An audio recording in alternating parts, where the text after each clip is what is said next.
తనెలాంటిదో నీకు తెలిసేంట్రా? తన ఎవరో ఏంటో నీకు తెలుసా? ఇంతకు ముందు కూడా ఇంతే. నువ్వు ఈ అదితిని కాదని దిక్కు మొక్కు లేని, ఇల్లు వాకిలి లేని ఓ అనామకురాల్ని పెళ్లి చేసుకుని తీసుకొచ్చావు. ఆ దరిద్రం వదిలింది అనుకుంటే ఇప్పుడు ఈ కొత్త దరిద్రం తగులుకుంది. అహల్య దరిద్రం కాదు నానమ్మా, నా అదృష్టం. తన గురించి ఏమన్నా అంటే నేను ఒప్పుకోను. నర్స్కి నీ మీద ఎలాంటి స్పెషల్ ఇంట్రెస్ట్ లేకపోతే నైట్ బాబు నిద్రపోగానే వెళ్లిపోయి ఉండేదానివి. తెల్లవారిదాకా ఎందుకున్నావు? చెప్పాను కదా ఆంటీ, నైట్ బాగా లేట్ అయిందని. నీ మీద తనకి ఇంట్రెస్ట్ ఉంది గౌతమ్. నిన్ను పెళ్లి చేసుకోవాలనుకుంటుందేమో.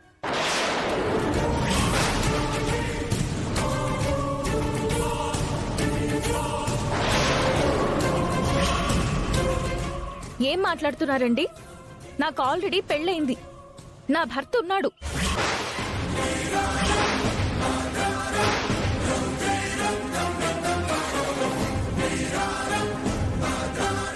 గౌతమ్ గారి బాబుకి ఇబ్బందిగా ఉందని నేనొచ్చాను. అంతకు మించి నాకు వేరే ఏ ఉద్దేశం లేదు. పెళ్ళయిందా? ఏది నీ మెళ్ళో మంగళసూత్రం చూపించు.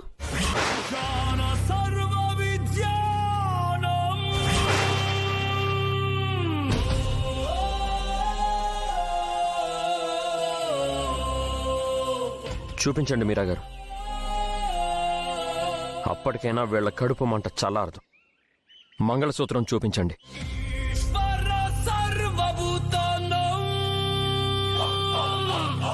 నీకు నిజంగా పెళ్ళైతే మంగళసూత్రం తీసి చూపించమ్మా.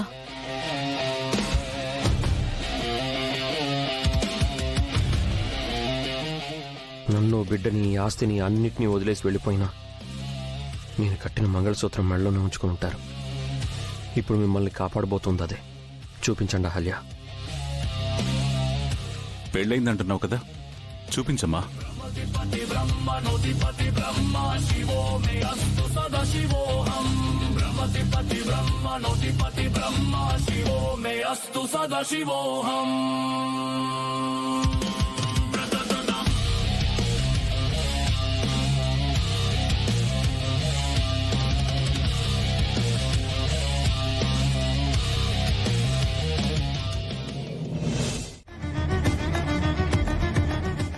సరే, రేపొక పంచి. నీ మొగుడు ఏ ఊర్లో ఉన్నా ఎక్కడున్నా మాకనవసరం. రేపు నువ్వు ఇంటికొచ్చినప్పుడు నీ భర్తను వెంట పెట్టుకునిరా.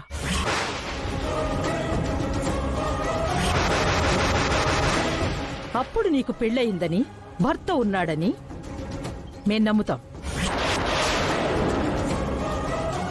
అవును, నువ్వు గౌతమ్ మీద మనసు పడలేదని, నీకు ఎలాంటి దురుద్దేశం లేదని అప్పుడే మాకు నమ్మకం వస్తుంది.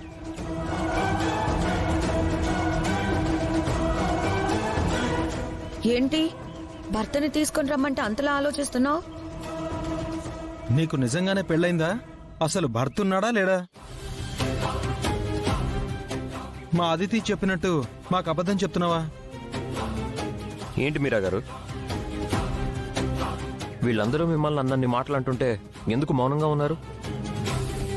మిమ్మల్ని ఎవరు నమ్మినా నమ్మకపోయినా నేను నమ్ముతున్నానండి. మీకు పెళ్ళైందని, భర్తున్నాడని నేను నమ్ముతున్నాను. మీరేం కంగారు పడకండి. రేపు పొద్దున వచ్చేటప్పుడు మీ భర్తను తీసుకొని రండి. అప్పుడు వీళ్ళ నోర్లన్నీ మూత పడతాయి.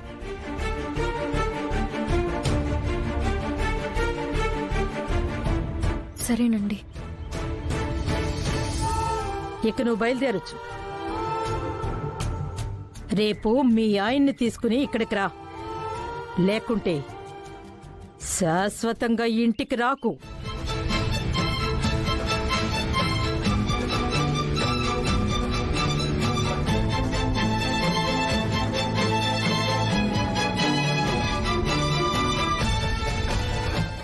బామ్మగారు, మేం బయలుదేరుతాం.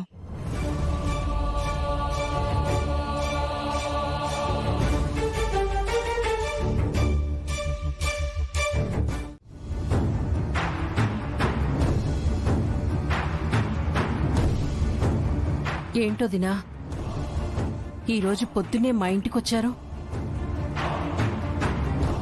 వాళ్ళేం పని లేక రాలేదు సుభద్ర. పని పాట లేని ఆ నర్సు పనిగట్టుకుని మన ఇంటికి ఎందుకు వస్తుందో తెలుసుకోవాలని వచ్చారు.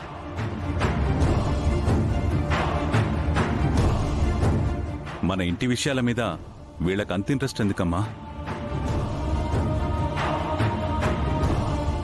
అదేంటి నాన్న, అంతా సవ్యంగా జరుగుంటే అదితి మన ఇంటి కోడలు అయ్యుండేది కదా. నర్సు రాకముందు గౌతమ్ కొడుకుని చూసుకుంది అదితియే కదా. అంతే కదా మావయ్య, మన శ్రావ్య యామిన్ గారి కోడలు కదా. ఆ బంధుత్వంతో గౌరవ మర్యాదల కోసం వచ్చుంటారు. మా గౌరవ మర్యాదల గురించి మీకు పట్టింపు లేకపోవచ్చు, కానీ మీరెంత అవమానించినా మీ మీద నాకు గౌరవం ఉంటుందన్నయ్యా. ఈ విషయం వీళ్ళకి అర్థమై ఉంటే ఈ ఇల్లు ఎప్పుడో బాగుపడేది అమని.